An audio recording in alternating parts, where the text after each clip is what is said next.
Breaking news! Hurricane Milton was created by the government using a secret super weapon. And if this belief seems bizarre, it's because it is. However, it is shared by some big-brained elected government officials as well.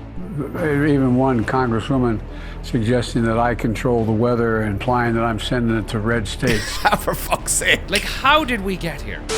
In the past, hurricanes were less destructive, but many people still died. Oh no, my poor little Jebediah didn't stand a chance in that flood. But at least he's in heaven now with my 11 other children. Maybe someday in the future we might be able to predict when these storms are going to wreak havoc. Ah yes, but in the meantime, let us rebuild our wooden house on this floodplain like the other 11 times.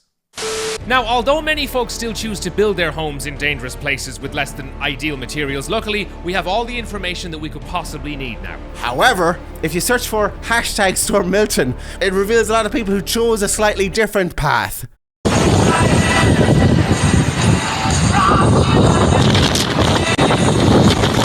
The Weather Channel is nothing but propaganda. If you believe them, you're a fucking idiot. Big Weather is trying to control us all, Christopher. Of all of the news outlets in the US that you could possibly accuse of being propaganda, if you don't realize the Democrats planned all of this, you must have no brain. Absolutely, that is what I've been saying, Peter. I mean, at this point, you have to feel sorry for the poor climate scientists who've been butting heads here for years.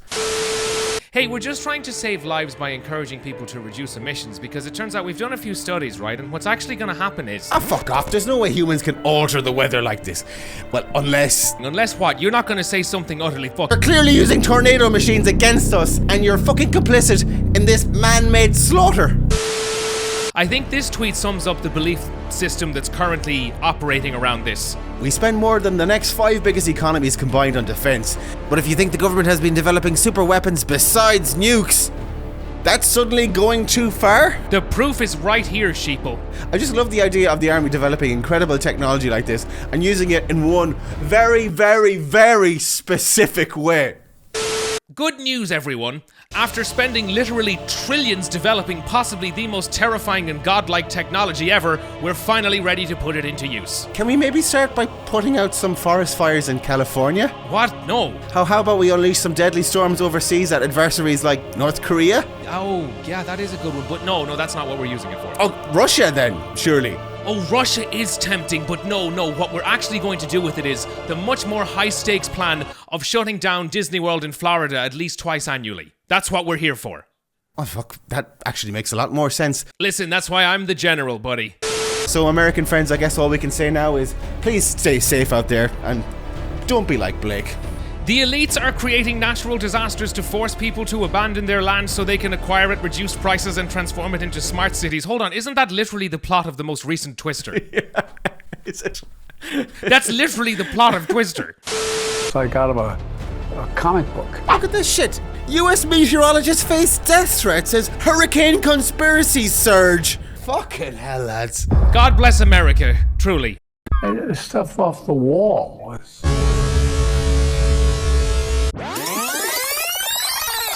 Later in the week, one unhinged American politician decided to pick a fight elsewhere and inflict a little bit of off-the-wall energy on a whole new group of people. God almighty, this is insane! Carpet bomb the Irish area and then drop napalm over it. This is a real suggestion from Matt Brodsky, who's a Trump-era US foreign policy advisor, on how to deal with the pesky Irish peacekeepers who have remained in the Lebanon. Oh, but it gets worse. Some other Israeli Defense Force cultist says, agreed, fuck them. They should know we're the good guys. Hold on, I don't know if the good guys are going to suggest napalming us and firebombing us. I'm not really sure if this qualifies as good guy behaviour. We're going to have to think of another form of conflict resolution here. And then another chimes in with, the Irish have it coming in general for all the shitty things they've said about us. This is remarkable. And maybe we lack the experience to talk about occupation. I mean, we only survived a measly 800 years of our own. I think Ireland's been pretty measured in all of this. So let's get this straight, lads. We're now at the point of this conflict where, in order to correct the record on some Irish people criticising the Israeli army for dropping too many bombs on innocent people, we now have them calling for bombs to be dropped on us. Yeah. That's the solution.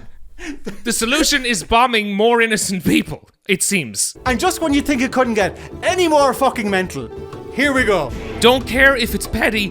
Eurovision insults were the final straw for me. Eurovision insults were the final straw for you.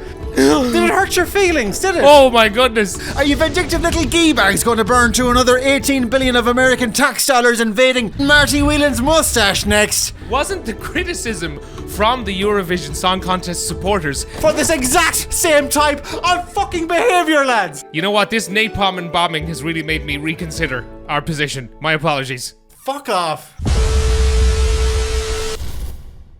However, amidst the unsettling echoes of our present reality, there remains a hopeful note: technology. It is technology that, against the odds, promises to reunite us, to bridge the divides and bring us together once more in a collective, perhaps brighter future. Or not. Oh my god, perverts are gonna love these new virtual reality glasses. So this all started when Mark Zuckerberg announced Meta's new Ray-Ban glasses with AI features. Then, in no time at all, 2 Harvard students sat down and made the most terrifying modification. I just feel that, like, I'd hate to not explore new ways to make the world a horrible fucking place. I think we need some new disruptive technologies that can bring a new paradigm in stalking. Hey, why don't we make glasses that can find every piece of information ever on a person and project it onto their face? We can make both the stalking and the being stalked more efficient and degrading. We built glasses that let you identify anybody on the street. The information our tool collects from just a photo of your face is staggering. Everyone is now a walking, talking GDPR breach. Absolutely. My face is now an entire WikiLeaks dump, but about myself. Chris, I felt like I was missing something in my life, and it turns out it's the constant crushing evaluation of a job interview or dating apps. But now for everyone you ever meet, This is literally going to turn the entire world into the most horrible LinkedIn simulation. So obviously for now this is just a tech hack and a demonstration. However, Peter, there is no shock that there was one group of people who are particularly happy with this development. Tom says, would be fun though to sit on a train and look around to see if there's naked pictures of people you're sitting near. Yeah, no, to be fair, yeah. This is exactly what I thought mankind was going to use this type of technology for. And this is why, folks, we can no longer trust anyone wearing glasses. You know, I already thought people who wore glasses were a little weird, Peter. But this is a whole other level. Did you used to wear glasses? Shut up, that's totally different. Sure. I'm not a pervert, everyone else is a pervert, okay? But what you started this internet shite, the computers.